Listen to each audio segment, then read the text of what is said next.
Ito ang reading mo, Capricorn. Welcome back to our channel. Naway nasa mabuti kayong kalagayan while watching the channel. This is the general reading. Kayo nang balang magpalit-palit ng situation nyo sa reading ko.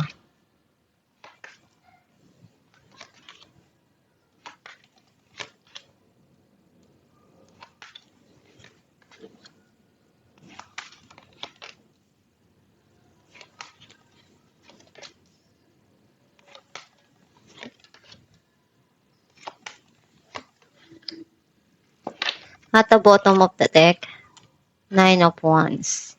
I feel like ang nasisense ko na energy mo, nakikita ko na andun yung ilang beses ka nang nasaktan, nadapa, hindi ka pa rin susuko. Kahit sugatan ka na, babangon ka pa rin, gagawin mo pa rin yung makakaya mo na ipagtanggol at ipaglaban yung sarili mo.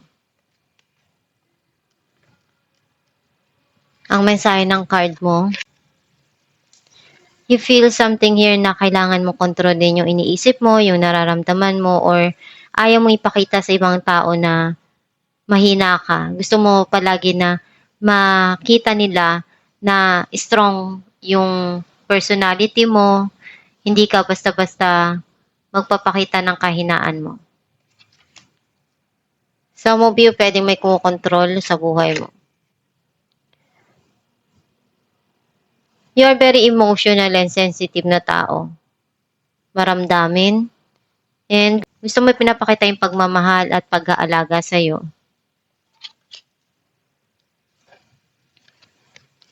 May darating dito na matagal mo nang hinihintay at gustong-gusto mo. Marami kang natutunan sa mga nangyari sa buhay mo sa nakaraan at malaki yung naging aral nun sa iyo. May mga hindi ka pa makalimutan sa buhay mo sa past and binabalik-balikan mo yun. Kasi may mga memories doon na hindi mo makalimutan.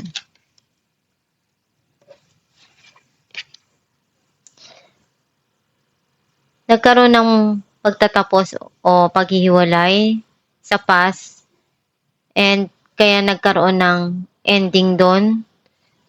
And ngayon may darating na bagong pagsisimula sa'yo.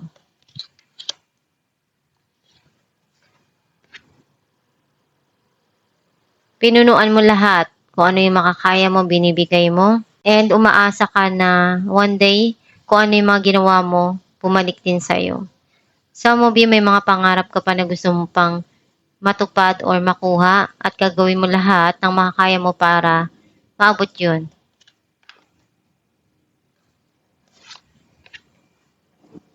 Iniisip mo na unti-unting na-achieve mo rin yung mga goal mo or nakakaipon ka, nag-grow yung financial mo. Natututo ka na rin na tumayo sa sarili mong paa. Clarify natin ang The Emperor.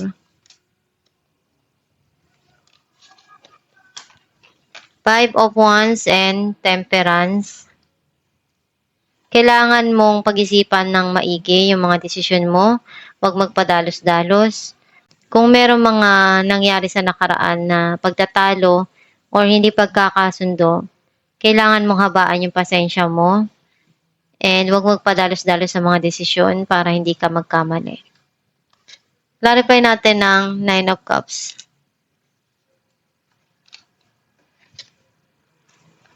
Three of Pentacles and the Hermit.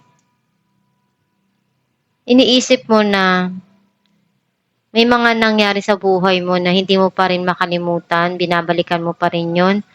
And binibuild mo binubuo mo yung mga pangarap mo, unti-unti. May mga darating dito sa buhay mo na matagal mo nang gustong-gusto or pinangarap. Clarify natin ang The Hermit.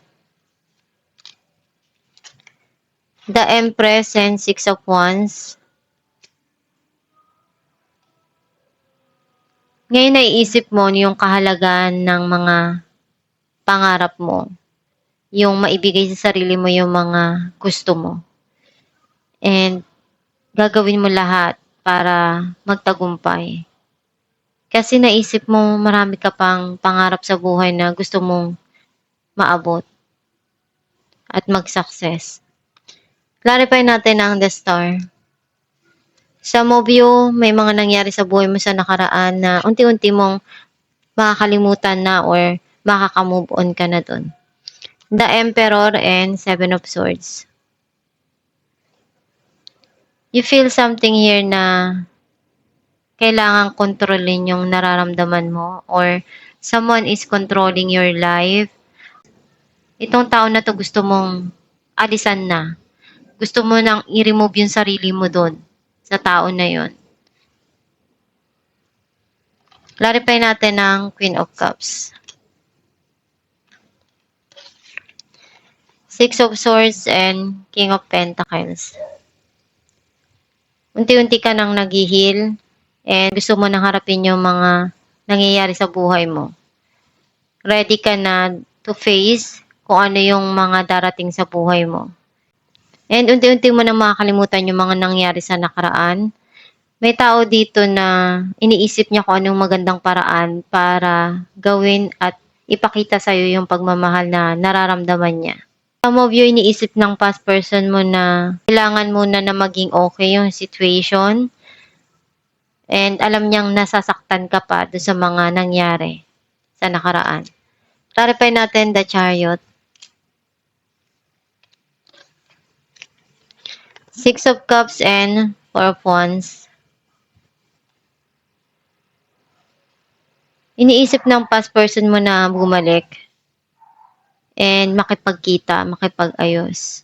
Marami siyang natutunan doon sa mga nangyari sa inyong dalawa. Some of you, iniisip mo na ibigay sa mahal mo sa buhay kung ano yung kaya mong maibibigay sa kanila na tulong or kung ano yung may share mo sa kanila. And meron ditong darating na celebration. Clarify natin the Tower. Two of Cups and Four of Pentacles. Nagkaroon ng paghihiwalay, pagtatapos dun sa relasyon, at hindi mo pa rin makalimutan yung mga nangyari or yung tao mismo, yung past person. Some of you, may darating dito na pagsisimula. Gusto mo i-secure yung kinabukasan mo, makapag-ipon para sa sarili mo at sa mga mahal mo sa buhay. Clarify natin ang Nine of Pentacles. Seven of Swords and Five of Cups. Nagkaroon ng lies and cheating sa nakaraan at nalungkot ka doon, nanghinayang ka kasi ang dami niyong pinagdaanan. Pero inisip mo bakit nangyari yun. Ngayon natuto ka na tumayo sa sarili mong paa and masaya ka sa kung ano yung meron ka at na-achieve mo sa buhay. May mga bagay na gusto mong subukan pero naalala mo pa rin yung mga nangyari sa nakaraan. Alamin natin kung anong mensahe ng iyong gabay.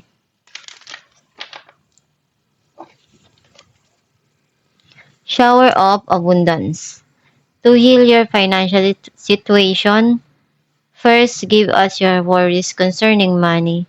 We will guide you in order to show you how to create and accept abundance. As we work together, your financial situation will heal as fast as you will allow.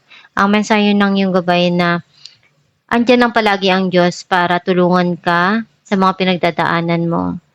And kung meron kang pinagdadaanan na problema sa pera, magdasal ka lang palagi para magbigyan ka ng Diyos Ama at ng gabay mo ng universe ng tamang idea, desisyon na makakatulong sa buhay mo at sa mga nangyayari ngayon sa situation mo. Basta gawin mo lang palagi yung mga kaya mo para magtagumpay sa buhay at maabot mo yung mga pangarap mo. Huwag kang susuko at gawin mo lang yung best mo palagi. Ano man ang dumating sa buhay mo, pagsubok man o hindi, palagi ka pa rin magpasalamat sa Diyos Ama sa kung ano man yung natatanggap mo sa araw-araw. And andyan lang palagi ang Diyos para tulungan ka sa mga pinagdadaanan mo. Huwag kang bibitaw sa mga nangyayari sa buhay mo, bagkus lalo kang maging matatag, matyaga at magsumikap para magtagumpay sa buhay. At maging positibo ka sa mga pananaw mo para iyon yung ma-attract mo palagi na dumating sa buhay mo. At itong yung reading, Capricorn. Kung nakaresonate ka, kindly comment down below. Thank you for watching.